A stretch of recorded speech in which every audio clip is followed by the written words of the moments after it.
This is Jessica Dunn, and we're going to continue the discussion of weighted average cost of capital, but more specifically the cost of preferred stock. The weighted average cost of capital, as a reminder, is the expected average future cost of capital over the long run. You find the weighted average cost of capital by multiplying the cost of each specific type of capital by its portion in the firm's capital structure. And in the case of debt, you look at the after-tax cost. So the cost of preferred stock is the preferred stock dividend divided by the preferred stock price multiplied by 1 minus the flotation cost. And here we're looking at the flotation cost as a percentage of proceeds. Flotation costs are the administrative fees that are associated with issuing stock, as well as the investment bank fees that are associated. So let's do an example. Let's calculate the component cost of preferred stock if the preferred stock pays a 10% quarterly dividend, has a $100 par value, and sells for $116.95. Let's also assume that the flotation costs are 5%.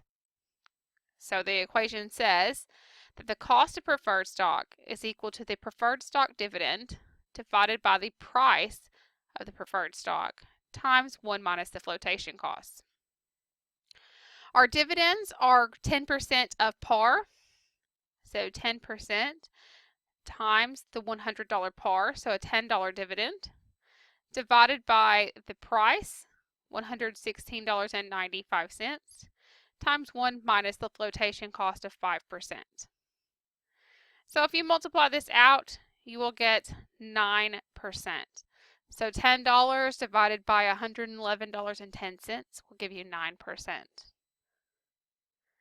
Flotation costs for preferred stock are significant, so we can't ignore them like we do with debt, because when you're talking about debt, you're usually issuing a very large number of bonds, and so the cost per bond is minuscule. With preferred stock, the costs are much more significant, so we do use the net price. So the denominator of the equation is the net price. It's looking at the amount that you actually take home. So the company may sell the stock for $200, but if it costs $10 to issue that stock, they're only bringing home $190. So this denominator looks at the net cost. Preferred stock dividends are not tax deductible, so we don't use any after-tax adjustments. We just use the nominal cost of preferred stock.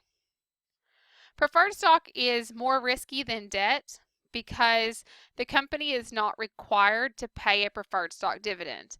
Now, it's more risky for the investor, is what I'm saying, because with preferred stock, they're only promised a dividend. It's not contractually required, and there are no assets to back the obligation of that payment. Companies do want to pay the preferred stock dividend because if they don't, they can't pay common stock dividends. It would be difficult to raise additional funds because now people don't have faith that they're going to do what they say, and the preferred shareholders could gain control of the firm. The yield on preferred stock is less than the yield on debt because corporations are the owners of most preferred stock.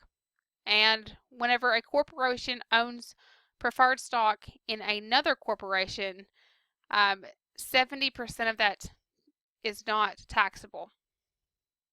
70% of the preferred dividends are not taxable.